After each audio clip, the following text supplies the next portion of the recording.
Her voice is dope. Personality dope. Yo, studio we'll go, right? All right, boom.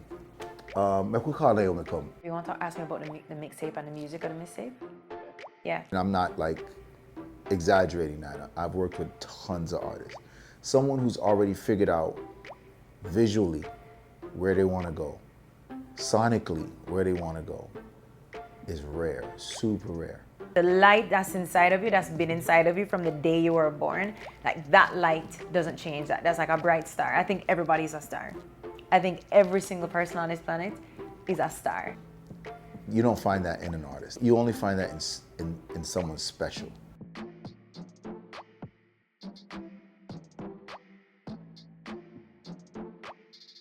I do think that in this industry, you come across people who want to try and define you rather than seeing you for who you are. You don't want to be tolerated. You want to be celebrated. And that's what music does for me. It makes me feel more comfortable in who I am. And I want my music to communicate that.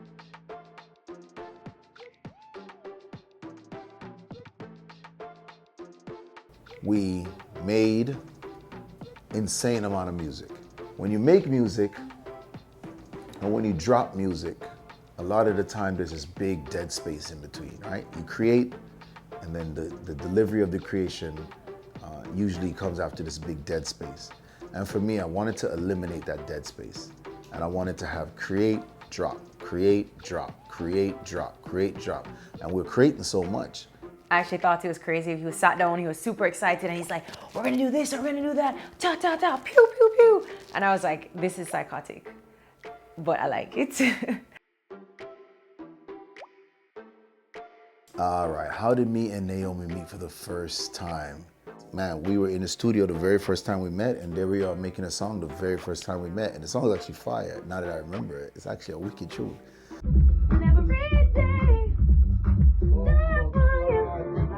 We, met up with another producer. Her name is Wizard, and we talked about just music and the direction of music coming out of the Caribbean and Jamaica. Boom, bam, and then all of a sudden 3 songs, 6 songs.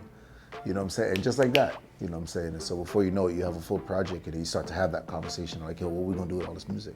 And we just made a decision that we were going to create a ton of music together, that we were not going to overthink it. We were just going to create.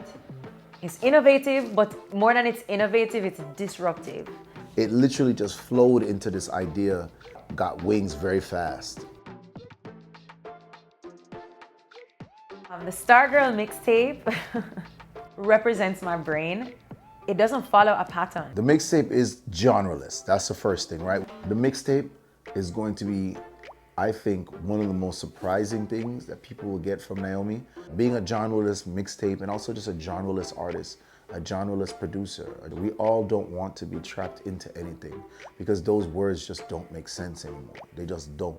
Because so many different things influenced who I am and what I create, I wanted the mixtape to reveal that, to reveal the core influences of the Stargirl. And you can get to know that. So then when we drop the next project, you see her growth and you feel and hear the growth.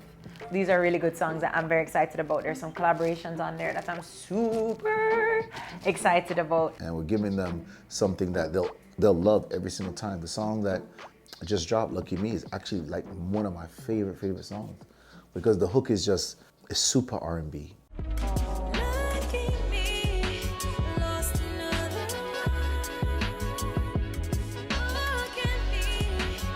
When I first heard it, I was like, yeah, this is an amazing song. Wiz, of course, genius, great producer. Yeah, Stargirl mixtape.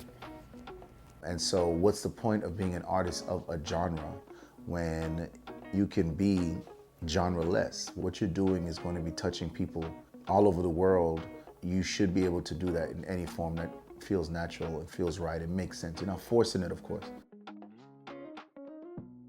Genius. That's the first thing I thought. The evolution of Stargirl is basically like this. We're starting with the Stargirl mixtape.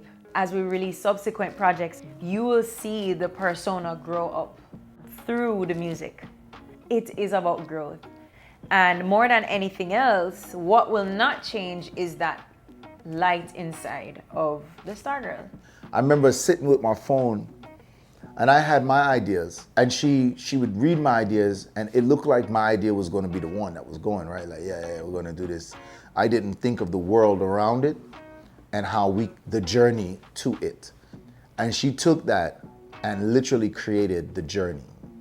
And the beginning of that journey is Stargirl. And that was genius. That's when I was like, yo, I'm glad to spend time with this artist, because it takes a lot for people to understand that music is one thing, but telling a good story to accompany the music is a whole other thing. It's a very difficult thing.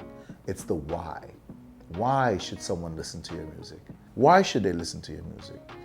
And here she comes with a full story. I mean, she had a full, PDF layout.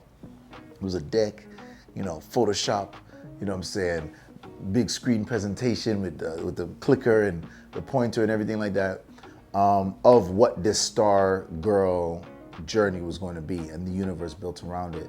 Everyone deserves to still have that part of them like come alive. I tap into that all the time, and that's why I'm able to, in the middle of like a very rough time for this industry, that's how I'm able to continue. And why I continue is I remember like, no, I have to make sure that Stargirl lives on, that she gets to express all of that all the time.